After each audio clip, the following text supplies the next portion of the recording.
नमस्कार दोस्तों, मैं Parasnath life high study IAS में आपका स्वागत है। आज हम लोग राजा महेंद्र प्रताप सिंह राज्य विश्वविद्यालय अलीगढ़ के बीएड फोर्थ सेमेस्टर एग्जाम 2023-24 जो 7 मई 2024 से एग्जाम होने जा रहा है, उसके लिए पेपर 403 अर्थात स्वयं की समझ या अंडरस्टैंडिंग ऑफ सेल्फ का यूनिट 2 स्वयं का विकास का प्रैक्टिस सेट 6 हल करेंगे। इसके 75 प्रश्न हल करेंगे। यहाँ से निश्चित रूप से एग्जाम में प्रश्नों के सेम टू सेम आने की संभावना है, इसलिए आप लोग वीडियो को पूरा देखिएगा। पहले यूनिट वाइज, उसके बाद फुल प्रैक्टिस सेट हल करेंगे। यह पेपर 40 अंक का होगा, 75 प्रश्न दिया रहेगा। ध्यान रखना 65 प्रश्न हल करना होगा आप लोगों को, अर्थात एक प्रश्न 0.615 अंक का होगा। समय 2 घंटे अर्थात 120 मिनट का होगा। इस पेपर में पास होने के लिए आप लोगों को कम से कम 16 अंक प्राप्त करना होगा, अर्थात 26 प्रश्न सही करना होगा। दोस्तों, प्रश्नों पर आएँ, लेकिन उससे पहले प्लीज़ आप लोग वीडियो को ज़्यादा से ज़्यादा शेयर कीजिए, जिससे सभी लोगों को लाभ हो सके। यदि आप लोग चैनल को सब्सक्राइब नहीं किए हैं तो चैनल को सब्सक्राइब कीजिए तथा वीडियो को लाइक और शेयर जरूर कीजिए, इससे मोटिवेशन मिलता है। आइए देखते हैं प्रश्नों को। पेपर 403 अर्थात स्वयं की समझ अंडरस्टैंडिंग द सेल्फ, इसका यूनिट 2 स्वयं का विकास डेवलपमेंट ऑफ द सेल्फ। ध्यान रखना इसका पार्ट 2 हल करेंगे, यूनिट 2 का पार्ट 2, क्योंकि यूनिट 2 को हम लोग 2 पार्ट में हल कर रहे हैं। आप लोग ध्यान रखना, डिस्क्रिप्शन में जाएंगे, लिंक ऑफ प्लेलिस्ट BD 403 दिया गया है, जहाँ पे क्लिक करेंगे सारी वीडियो को क्रम से मिल जाएगा। जस्ट इसके नीचे देखेंगे तो link of playlist all paper है, इस जगह अगर आप क्लिक करेंगे तो आपको सारे पेपर की सारी वीडियो क्रम से मिल जाएगा। तो प्लीज़ आप लोग वीडियो को ज़्यादा से ज़्यादा शेयर कीजिए, जिससे सभी लोगों को लाभ हो सके। वीडियो को लाइक जरूर करें। तो आप लोग ध्यान रखना, इसका टॉपिक 3 हम लोग देखेंगे। इससे प्रश्न यूनिट 2 का छात्रों के आत्मसम्मान को विकसित अर्थात सुधारने विकसित करने में शिक्षकों की भूमिका। ठीक है, तो teachers rule in improving self esteem of student. आइए देखते हैं प्रश्नों को। इसका पहला प्रश्न है, आप लोगों से पुनः निवेदन है कि प्लीज़ वीडियो को लाइक और शेयर जरूर करें। कॉलेज के ग्रुप या म्यूचुअल फ्रेंड आपके बीएड कर रहे हैं, आपको पता है आपका पेपर 7 मई से स्टार्ट होगा, तो निवेदन है कि आप लोग प्लीज़ वीडियो को लाइक और शेयर करें, सभी लोगों को लाभ हो सके। पहला प्रश्न है, शिक्षक द्वारा छात्रों के आत्मसम्मान में वृद्धि हेतु किस तरह के निर्देश दिए जाते हैं? ए एकत्रित निर्देश, बी सामूहिक निर्देश, सी विभेदिक निर्देश, डी नकारात्मक निर्देश। तो शिक्षक द्वारा छात्रों के आत्मसम्मान में वृद्धि हेतु किस तरह के निर्देश दिए जाते हैं? सही जवाब हो जाएगा इसका, ध्यान रखना, सी विभेदित निर्देश। अगला प्रश्न है, विभेदित निर्देश तकनीक से छात्र के आत्मसम्मान पर कैसा प्रभाव पड़ता है? ए नकारात्मक, बी उदासीन, सी सकारात्मक, डी उपयुक्त सभी। ध्यान रखना, विभेदित निर्देश तकनीक से छात्र के आत्मसम्मान पर कैसा प्रभाव पड़ता है? तो सही जवाब हो जाएगा सी सकारात्मक। ठीक है, अगला प्रश्न है, विभेदित निर्देश तकनीक से छात्र के आत्मसम्मान में वृद्धि होना किस पर निर्भर करता है? ए छात्र की रुचियों पर, बी अधिगम शैली पर, सी छात्र की क्षमताओं पर, डी उपयुक्त सभी पर। तो विभेदित निर्देश तकनीक से छात्र के आत्मसम्मान में वृद्धि होना किस पर निर्भर करता है? सही जवाब हो जाएगा डी उपयुक्त सभी, छात्र की रुचियों, अधिगम शैली और छात्र की क्षमताओं सभी पर। अगला प्रश्न है, शिक्षकों द्वारा छात्रों के आत्मसम्मान को सुधारने हेतु किस शिक्षण तकनीक का प्रयोग करना चाहिए? ए सामूहिक व्याख्यान, बी अभ्यास कार्य, सी व्यवहारिक कार्य, डी विभेदित निर्देश। सही जवाब हो जाएगा डी विभेदित निर्देश। अगला प्रश्न है,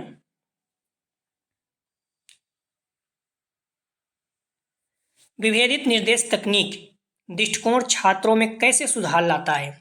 ए छात्रों की व्यक्तित्वता को स्वीकारना, बी आंतरिक शक्ति का निर्माण करना, सी आत्मविश्वास में वृद्धि, डी उपयुक्त सभी। सही जवाब हो जाएगा 5 का, ध्यान रखना, डी उपयुक्त सभी। छात्रों के व्यक्तित्व में को सुधारना, आंतरिक शक्ति का निर्माण करना और आत्मविश्वास में वृद्धि सभी। अगला प्रश्न है, शिक्षक द्वारा छात्र के आत्मसम्मान में सुधार लाया जा सकता है? ए ऊंचे लक्ष्य निर्धारण से, बी यथार्थवादी लक्ष्य निर्धारण से, सी निम्न लक्ष्य तय करके, डी लक्ष्यहीन करके। तो शिक्षक द्वारा छात्र के आत्मसम्मान में सुधार लाया जा सकता है, अर्थात कैसे लाया जा सकता है? सही जवाब हो जाएगा, ध्यान रखना, बी, यथार्थवादी लक्ष्य निर्धारण से।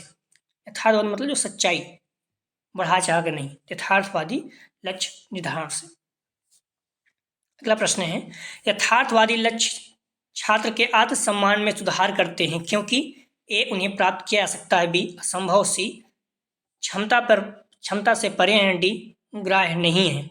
यथार्थवादी लक्ष्य छात्र के आत्मसम्मान में सुधार करते हैं क्योंकि सही जवाब हो जाएगा ए, उन्हें प्राप्त किया जा सकता है। अगला प्रश्न है, छात्र के आत्मसम्मान में सुधारा जा सकता है, ए विकासोन्मुखी मानसिकता अपनाकर, बी बड़े लक्ष्य देकर, सी उनके कार्य शिक्षक द्वारा करने पर, डी कड़े अनुशासन से। तो छात्र के आत्मसम्मान को सुधारा जा सकता है, सही जवाब हो जाएगा ए, विकासोन्मुखी मानसिकता अपनाकर। अगला प्रश्न है, एक शिक्षक को आत्मसम्मान में सुधार हेतु छात्रों के प्रति कैसा दृष्टिकोण रखना चाहिए? ए व्यवहारवादी, बी प्रयोजनवादी, सी रचनावादी, डी संज्ञानवादी। तो एक शिक्षक को आत्मसम्मान में सुधार हेतु छात्रों के प्रति कैसा दृष्टिकोण रखना चाहिए? तो सही जवाब हो जाएगा सी, रचनावादी। अगला प्रश्न है, एक शिक्षक द्वारा छात्रों के आत्मसम्मान में सुधार हेतु कौन सा प्रयोग किए जाएं? ए विभेदित निर्देश, बी रचनावादी सोच, सी सकारात्मकता कक्षा माहौल, डी उपयुक्त सभी। तो एक शिक्षक द्वारा छात्रों के आत्मसम्मान में सुधार हेतु कौन से प्रयास किए जाएं? तो सही जवाब हो जाएगा, ध्यान रखना, डी सभी। विभेदित निर्देश सही है, रचनावादी भी सोच होना चाहिए, सकारात्मक कक्षा माहौल होना चाहिए, जो कक्षा है वो कैसा होना चाहिए? पॉजिटिव माहौल होना चाहिए। अगला जो हम लोग टॉपिक इसी में देखेंगे, यूनिट 2 का चौथा, स्व का विकास या आत्मविकास, डेवलपमेंट ऑफ सेल्फ। तो स्व का विकास टॉपिक से हम लोग प्रश्न देखेंगे, ठीक है। इसका पहला प्रश्न है, एक शिक्षक स्व के विकास के संदर्भ में लक्ष्य किस तरह से तय करेगा? ए विशिष्ट, बी मापन योग, सी यथार्थवादी, डी उपयुक्त सभी। तो एक शिक्षक स्व के विकास के संदर्भ में लक्ष्य किस तरह से तय करेगा? सही जवाब हो जाएगा डी, विशिष्ट, मापन योग और यथार्थवादी सभी। अगला प्रश्न है, विद्यार्थी के संदर्भ में लक्ष्य कैसे होना चाहिए? ए समयबद्ध, बी विशिष्ट, सी साध्य, डी उपयुक्त सभी। सही जवाब हो जाएगा 12 का डी, उपयुक्त सभी। अगला प्रश्न है, एनसीटीई अर्थात national council for teacher education, ध्यान रखना, एनसीटी की स्थापना 1900 जो कार्य करना प्रारंभ किया 1995 में। तो उसे ध्यान रखना, फुल फॉर्म भी पूछ लेता है कि एनसीटी के अनुसार शिक्षकों के स्वयं का विकास हेतु लक्ष्य निर्धारित किए हैं। ये स्वयं की कार्य प्रणाली का अन्वेषण, भी अपने ज्ञान में गहनता लाना, सी शैक्षणिक सामाजिक मुद्दों को समझना, डी उपयुक्त सभी। सही जवाब हो जाएगा डी, उपयुक्त सभी। अगला प्रश्न है, एनसीटीई के अनुसार शिक्षकों के स्वयं के विकास के संदर्भ में लक्ष्य कौन से निर्धारित किए गए हैं? ध्यान रखना, ए बौद्धिक अकेलेपन से बाहर निकालना, बी अनुभव और अंतर्दृष्टियों को उस क्षेत्र में साझा करना, सी विद्यार्थियों और उनकी शिक्षा पर शोध और चिंतन करना, डी उपयुक्त सभी। सही जवाब हो जाएगा 14 का डी, उपयुक्त सभी। अगला प्रश्न है, शिक्षकों का सतत व्यावसायिक विकास का संबंध है, शिक्षकों का सतत व्यावसायिक विकास का संबंध किससे है? ए व्यावसायिक ज्ञान, बी अभ्यास एवं कौशल में निरंतर सुधार करना, सी ज्ञान आधारित चर्चा में भागीदारी, डी उपयुक्त सभी।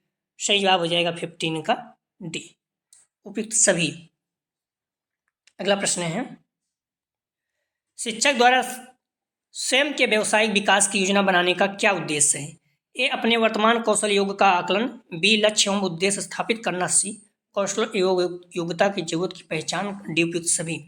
शिक्षक द्वारा स्वयं के व्यावसायिक विकास की योजना बनाने का क्या उद्देश्य है? सही जवाब हो जाएगा, ध्यान रखना, डी उपयुक्त सभी। अगला प्रश्न है, प्रतिनिधित्व अर्थात डेलीगेशन का क्या अर्थ? आप सुनते होंगे कि अमेरिका का डेलीगेशन इंडिया में आया है, ठीक है। या फिर रसिया का डेलीगेशन या फिर इजराइल का, तो इस तरह से आप सुनते होंगे कि डेलीगेशन आया है, तो उसका मतलब ये होता है प्रतिनिधान, मतलब एक देश का प्रतिनिधित्व करने के लिए कोई आता है तो उसका डेलीगेशन बोला जाता है। तो प्रतिनिधान का क्या अर्थ है? ये सूचना संचार भी, निर्णय लेने हेतु प्राधिकार, सी जवाबदेहता, डी उपयुक्त सभी। सही जवाब हो जाएगा 17 का डी उपयुक्त सभी। अगला प्रश्न है,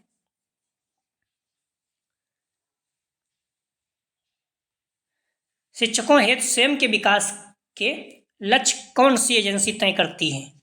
एनसीईआरटी, बीएनसीटी, सीएससीईआरटी, डी उपयुक्त सभी।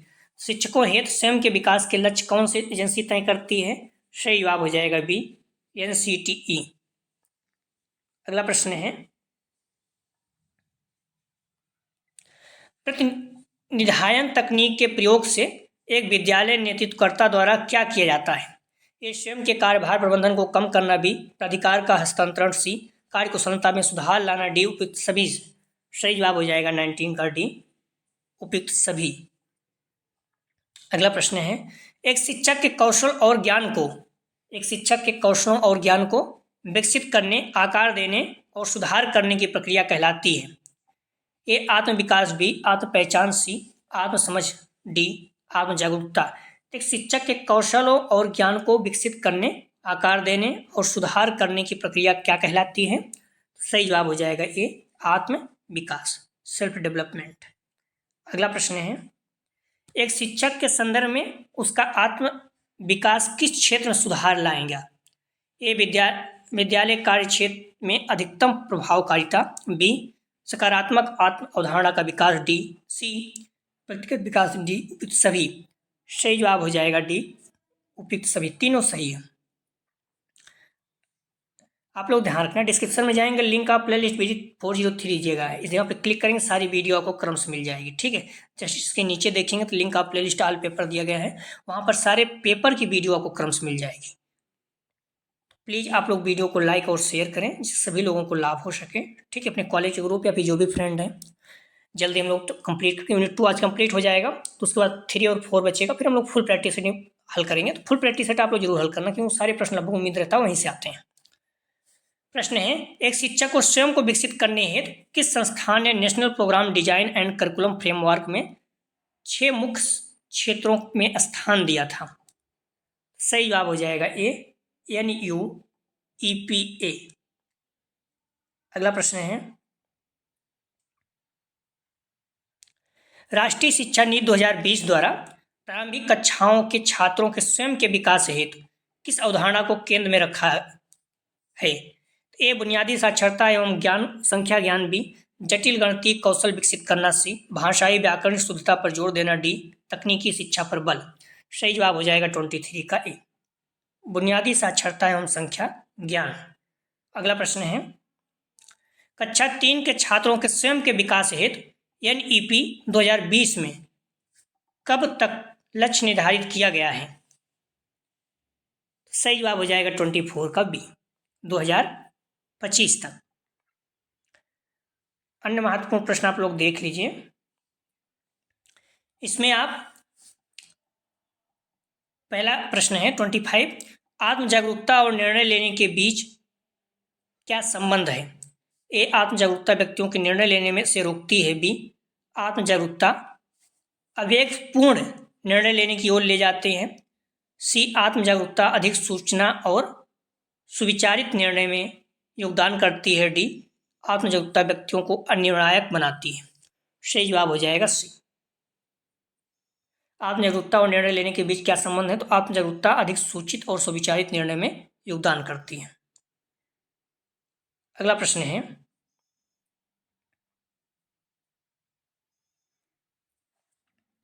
दूसरों से प्रतिक्रिया मांगना आत्म जागरूकता में कैसे योगदान दे सकता है?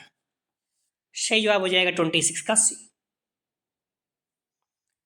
किसी के व्यवहार और दूसरों पर प्रभाव पर मूल्यवान दृष्टिकोण प्रदान करके।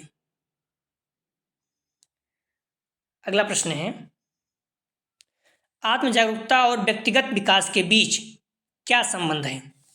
सही जवाब हो जाएगा 27 का बी, आत्म जागरूकता व्यक्तिगत वृद्धि और विकास की नींव है। इस पॉइंट को ध्यान रखना आप लोग। अगला प्रश्न है, प्रतिबिंब में आत्म जागरूकता का प्राथमिक फोकस क्या है?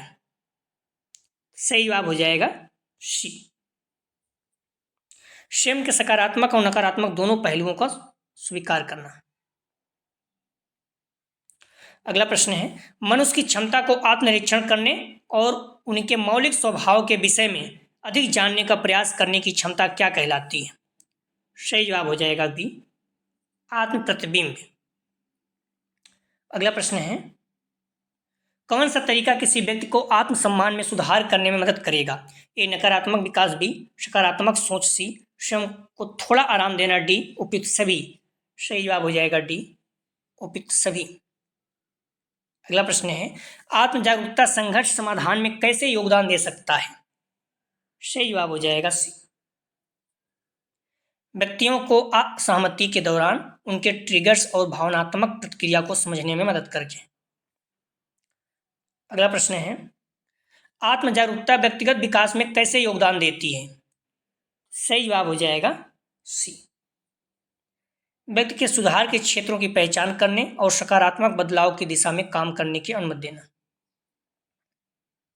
अगला प्रश्न है, चिंतन में आत्म जागरूकता का प्राथमिक फोकस क्या है? सही जवाब हो जाएगा सी, स्वयं के सकारात्मक और नकारात्मक पहलुओं को स्वीकार करना। अगला प्रश्न है, आत्म जागरूकता से रिश्तों में प्रामाणिकता कैसे बढ़ सकती है? सही जवाब हो जाएगा सी, मूल्यों और विश्वासों को समझने में मदद करके, वास्तविक बातचीत के लिए प्रेरित करके। किसी के विचारों और भावनाओं में अंतर्दृष्टि प्राप्त करने की प्रक्रिया को क्या कहा जाता है? किसी के विचारों और भावनाओं में अंतर्दृष्टि प्राप्त करने की प्रक्रिया को क्या कहा जाता है?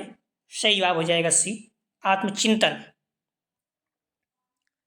अगला प्रश्न है, आत्म जागरूकता क्या है? सही जवाब हो जाएगा 36 का बी, किसी के अपने विचारों, भावनाओं और व्यवहारों का सचेत ज्ञान और समझ, ये आत्म जागरूकता है। अगला प्रश्न है, ध्यान जैसे सचेतन अभ्यास आत्म जागरूकता में कैसे योगदान दे सकते हैं? सही जवाब हो जाएगा 37 का सी, किसी के विचारों और भावनाओं पर केंद्रित ध्यान को प्रोत्साहित करके। अगला प्रश्न है, आत्म जागरूकता में किसी के भावनात्मक ट्रिगर को पहचानने का क्या लाभ है? सही जवाब हो जाएगा सी, भावनात्मक स्थितियों पर अधिक प्रभावी ढंग से प्रक्रिया करने की अनुमति है।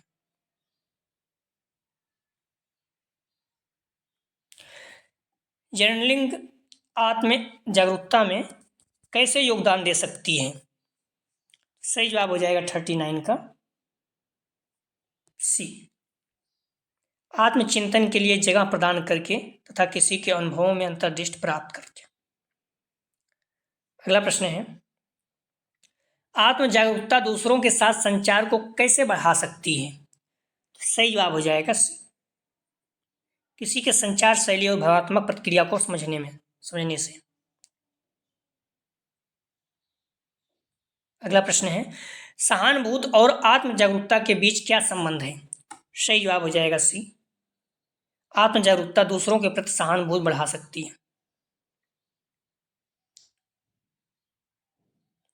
कौन सा कथन आत्म जागरूकता का सबसे अच्छा वर्णन करता है? सही जवाब हो जाएगा 42 का बी, अपने विचारों, भावनाओं और कार्यों का सचेत ज्ञान व समझ।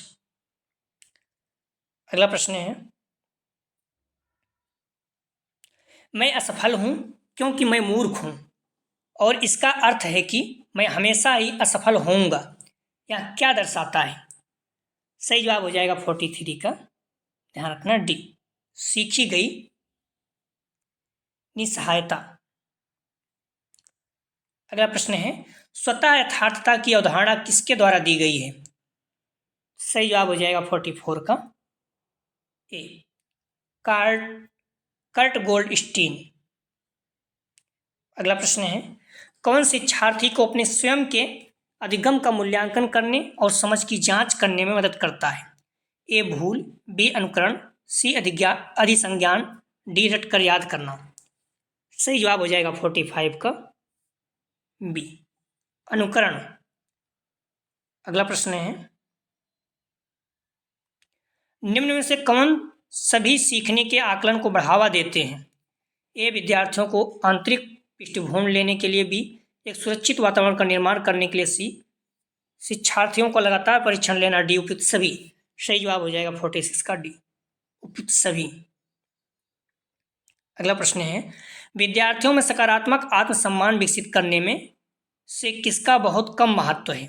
ए, सकारात्मक जीवन के अनुभव पर जोर देना, बी, अत्यधिक सुरक्षा प्रदान करना, सी, एक भरोसेमंद संचार स्थापित करना, डी, उपयुक्त सभी। सही जवाब हो जाएगा 47 का, ध्यान रखना 47 का सही जवाब है बी, अत्यधिक सुरक्षा प्रदान करना। विद्यार्थियों में सकारात्मक आत्मसम्मान विकसित करने में किसका बहुत कम महत्व होगा? तो अधिक सुरक्षा प्रदान करना, इसका बहुत कम महत्व है। ठीक है, बाकी सकारात्मक जीवन के अनुभव पर जोर देना, ये सही, ये भी बहुत ज़्यादा महत्वपूर्ण है। एक भरोसेमंद संचार स्थापित करना, ये भी बहुत ज़्यादा महत्वपूर्ण है। अगला प्रश्न है, किसी व्यक्ति द्वारा स्वयं के विषय में किए गए नकारात्मक और सकारात्मक मूल्यांकन को किस शब्द ने निरूपित किया? ए, आत्मसम्मान, बी, स्वप्रभावकारिता, सी, आत्मकेंद्रितता, डी, स्वसहभागिता। किसी व्यक्ति द्वारा संचार के विषय में किए गए नकारात्मक और सकारात्मक मूल्यांकन को किस शब्द ने निरूपित किया? सही जवाब हो जाएगा 48 का ए, आत्मसम्मान। अगला प्रश्न है, आत्मविसंगति सिद्धांत कितने प्रकार के स्वयं का वर्णन करता है? सही जवाब हो जाएगा 49 का बी, 3। अगला प्रश्न है, छात्रों द्वारा परियोजना कार्य का मूल्यांकन किस प्रकार के मूल्यांकन के अंतर्गत आता है?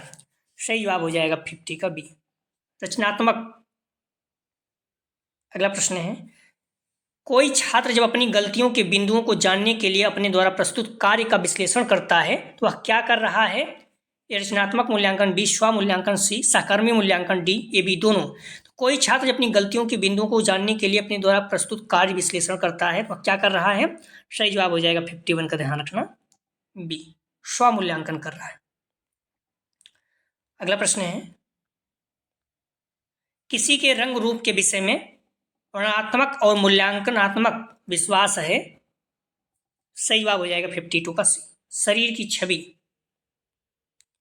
अगला प्रश्न है, आत्म जागरूकता क्यों महत्वपूर्ण है? सही जवाब हो जाएगा सी, यह बेहतर निर्णय लेने और व्यक्तिगत विकास की ओर ले जाता है। अगला प्रश्न है, आत्म जागरूकता व्यक्तियों को क्या करने में सक्षम बनाती है? सही जवाब हो जाएगा 54 का बी, उसकी ताकत और कमजोरियों को समझें।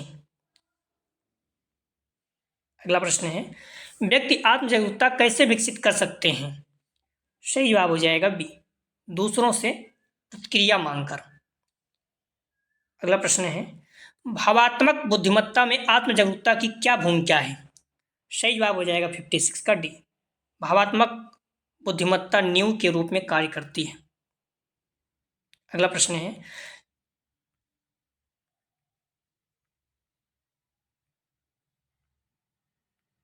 स्वयं संगठन क्या है? सही जवाब हो जाएगा 57, ध्यान रखना ई, एक ऐसी जटिल प्रक्रिया है जो किसी प्रकार की अनुपस्थिति को बाहरी हस्तक्षेप प्राप्त करने के लिए व्यवस्थित होती है। अगला प्रश्न है, व्यक्तिगत विकास के कितने पहलू हैं? सही जवाब हो जाएगा 58 का ई, 3 पहलू हैं, व्यक्तिगत विकास के 3 पहलू हैं। अगला प्रश्न है, इनमें से व्यक्तिगत विकास का पहलू नहीं है, तो 3 पहलू हैं तो एक नहीं होगा, वो तीनों दिया हुआ है। ठीक है, तो याद होना चाहिए कितने हैं व्यक्तिगत विकास के पहलू? 3। तो इसमें से कॉमन नहीं है क्योंकि 4 दिया गया है। तो ए शारीरिक, बी मानसिक, सी भावात्मक, डी आध्यात्मिक। सही जवाब हो जाएगा 59 का डी, आध्यात्मिक नहीं है। तो व्यक्तिगत विकास के 3 पहलू कौन कौन से हैं? शारीरिक, मानसिक और भावात्मक अर्थात इमोशनल। तो डी इसका सही जवाब हो जाएगा, डी नहीं है, आध्यात्मिक नहीं है। अगला प्रश्न है, विकास के कितने क्षेत्र होते हैं? सही जवाब हो जाएगा ए 5। विकास का क्षेत्र कौन सा है? 5 होते हैं। ठीक है, 5 होते हैं। तो सब पूछ रहा है कौन सा है? ए भावात्मक, बी सामाजिक, सी शारीरिक, डी उपयुक्त सभी। सही जवाब हो जाएगा डी उपयुक्त सभी, भावात्मक, सामाजिक और शारीरिक। जीवन कौशल 3 क्षेत्रों के संतुलन को संबोधित करता है। कौन कौन से? एक ज्ञान डॉट डॉट कौशल और, ठीक है। तो जीवन कौशल 3 क्षेत्रों के संतुलन को संबोधित करता है, तो ध्यान रखना इसका। सही जवाब हो जाएगा 62 का सी, रवैया। रवैया का मतलब आपका, ठीक है। तो ज्ञान, रवैया और कौशल है, यहां पर और रहेगा, ठीक है। तो ज्ञान, रवैया और कौशल। रवैया का मतलब जीवन के तहत 3 कौशल, जीवन के कौशल 3 क्षेत्रों को संतुलित, जीवन कौशल 3 क्षेत्रों के संतुलन को संबोधित करता है। ज्ञान, रवैया मतलब आप कहते हैं आपका रवैया कैसे है, आपका नजरिया कैसा है, और कौशल, ठीक है। ये 3 है। अगला प्रश्न है, किस व्यक्ति में अपने चरित्र की शक्तियों और कमजोरियों की सराहना करने की क्षमता होती है? सही जवाब हो जाएगा सी, आत्म जागरूकता। वह कौन सा तरीका है जिससे कोई व्यक्ति अपने विषय में तथा दूसरों पर विश्वास करता है? सही जवाब हो जाएगा बी, आत्मसम्मान। अगला प्रश्न है, आत्म जागरूकता कौशल में कौन सी क्षमता शामिल नहीं है? सही जवाब हो जाएगा 65 का सी, दूसरों की भावनाओं को पहचानना। अगला प्रश्न है, किसी अन्य व्यक्ति के लिए जीवन कैसा है इसकी कल्पना करने की क्षमता किसके द्वारा मापी जा सकती है?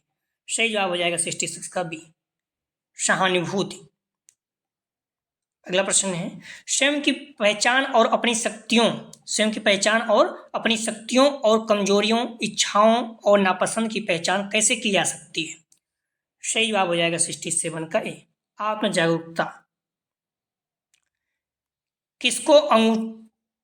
किसको अंगूठे का नियम भी कहा जाता है? ए अनुमान, बी अंतः विश्लेषण, सी एल्गोरिदम, डी नपुंसकता। किसको अंगूठे का नियम भी कहा जा सकता है? सही जवाब हो जाएगा 68 का ए, अनुमान। अनुमान को क्या अंगूठे का नियम भी कहा जाता है। अगला प्रश्न है, ऐसी कौन सी प्रक्रिया है जिसमें व्यक्ति किसी समस्या का मूल, असमान और उत्पादक समाधान उत्पन्न करता है? सही जवाब हो जाएगा डी, रचनात्मक सोच। इनमें से कौन सी कोर क्रिटिकल थिंकिंग स्किल नहीं है? सही जवाब हो जाएगा डी, आत्मसम्मान। अगला प्रश्न है, डेलर्स कमीशन के अनुसार मनुष्य की भविष्य प्रगति किस पर निर्भर करती है? सही जवाब हो जाएगा 71 का सी, व्यक्तिगत विकास। स्वमूल्यांकन कौशल सेट किसमें मदद करता है? सही जवाब हो जाएगा बी, लक्ष्य।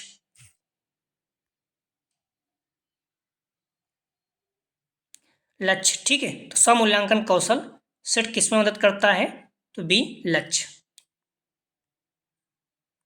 भावनाओं को व्यक्त करने और प्रतिक्रिया देने की क्षमता किस कौशल से संबंधित है? सही जवाब हो जाएगा सी, अंतर्वैयक्तिक कौशल। आत्मसम्मान शब्द किस भाषा से आया है? सही जवाब हो जाएगा सी, ग्रीक, ठीक है। अगला प्रश्न है, अपने आत्मसम्मान पर गर्व है का क्या अर्थ है? सही जवाब हो जाएगा डी, स्वाभिमान। 80 प्रश्न है। अगला प्रश्न है, मनुष्य के व्यक्तित्व की स्पष्ट धारणा क्या है? सही जवाब हो जाएगा 76 का ए, जागरूकता। किसी के व्यवहार, कार्य, विचारों, भावनाओं और संवेगों का निरीक्षण करने की क्षमता क्या कहलाती है? सही जवाब हो जाएगा बी, आत्म जागरूकता। प्लीज आप लोग वीडियो को लाइक और शेयर जरूर करें। अगला प्रश्न है, जो अपने मूल्य और क्षमताओं को समझता है उसे क्या कहते हैं? सही जवाब हो जाएगा बी, आत्मविश्वास। अगला प्रश्न है, आत्म अनुशासन किसे कहा जाता है? सही जवाब हो जाएगा सी, आत्मनियंत्रण को। अगला प्रश्न है, जागरूकता संघर्ष को सुलझाने में एक महत्वपूर्ण कारक कौन सा है? सही जवाब हो जाएगा ए, स्व। कुछ प्रश्न आप लोग इसे जवाब जरूर दीजिए, महत्वपूर्ण एग्जाम में आ सकते हैं, तो प्लीज वीडियो को लाइक और शेयर जरूर करें। पहला प्रश्न है, आत्मसम्मान की अवधारणा सबसे पहले किसने दी? A, David Hume, B, Carl Rogers, C, Plato, D, अरस्तु। अगला प्रश्न है, विभेदित निर्देश तकनीक से छात्र के आत्मसम्मान पर कैसा प्रभाव पड़ता है? ए, नकारात्मक, बी, उदासीन, सी, सकारात्मक, डी, उपयुक्त सभी। अगला प्रश्न है, शिक्षकों हेतु स्वयं के विकास के लक्ष्य कौन सी एजेंसी तय करती है? A NCERT, B NCTEC, SCERT, D उपयुक्त सभी। अगला प्रश्न है, कक्षा 3 के छात्रों के स्वयं के विकास हेतु एनईपी 2020 में कब तक लक्ष्य निर्धारित किया गया है? ए 2024, बी 2025, सी 2030, डी 2027। अगला प्रश्न है, स्वतः यथार्थता की अवधारणा किसके द्वारा दी गई? ए कट गोल्डस्टीन, बी मॉस्लो, सी कोहलवर्ड, डी बिने। अगला प्रश्न है, किसको अंगूठे का नियम भी कहा जाता है? ए अनुमान, बी अंतः विश्लेषण, सी एल्गोरिदम, डी नपुंसकता। तो आप लोग ध्यान रखना, डिस्क्रिप्शन में जाएंगे, देखेंगे वहाँ पर लिंक आप प्लेलिस्ट 403 जाए, जब क्लिक करेंगे सारी वीडियो आपको क्रम से मिल जाएगा। जस्ट इसके नीचे देखेंगे तो लिंक आप प्लेलिस्ट आल पेपर दिया गया है, वहाँ पर क्लिक करेंगे सारे पेपर की वीडियो आपको क्रम से मिल जाएगी। तो आप लोग ध्यान रखना, 401, 402 पहले से हल कर चुके, उसको आप सॉल्व कीजिए। 401 आप लोग अच्छे से पढ़िए, क्योंकि इसमें बच्चों को बहुत कम नंबर आता है, फिर बैक आता है। अच्छे से पढ़ेंगे तो अच्छे नंबर आएगा। तो प्लीज़ आप जुड़े हुए हैं, जितना प्रैक्टिस सेट हल करवाएं सारा प्रैक्टिस सेट आप हल कर लीजिए, ठीक है। महत्वपूर्ण प्रश्न, सारे प्रश्न आए हुए एग्जाम में हैं, चाहे राजा महेंद्र प्रताप सिंह या फिर आगरा यूनिवर्सिटी, ठीक है, या फिर यूपी टेस्ट, सी टेट में जो महत्वपूर्ण प्रश्नों को रखा गया है। तो आप लोग बार बार ये मत पूछिए कि मॉडल पेपर से नहीं मिल रहा है, ठीक है। मॉडल पेपर से मिलाने के लिए नहीं पढ़ाया जाता है, ठीक है। तो आप लोग कोशिश कीजिए 401 को अच्छे से तैयार कर लीजिए। बाकी 401 से कम आपको 50 प्रश्न मिल जाएगा सेम टू सेम। 402 से पूरे प्रश्न मिलेंगे लगभग, ठीक है। 403 आप लोग अच्छे से पढ़ लीजिए, क्योंकि नया पेपर इसमें पेपर हुआ नहीं है, तो यहाँ से आप देख लीजिएगा, ठीक है। लेकिन 401, 402 बहुत अच्छा आपको होगा, ये मैं विश्वास दिलाता हूँ। अभी से आप पढ़ते रहिए। तो आप लोग ध्यान रखना, जो अगला प्रैक्टिस सेट हम लोग हल करेंगे 403 का ही, यूनिट 3 स्वयं का मनोविज्ञान, साइकोलॉजी ऑफ द सेल्फ। तो आप लोग प्लीज़ वीडियो को लाइक और शेयर कीजिए, कॉलेज ग्रुप या फिर जो भी आपके फ्रेंड हैं, जिससे सभी लोगों को लाभ हो सके। वीडियो देखने के लिए धन्यवाद दोस्तों।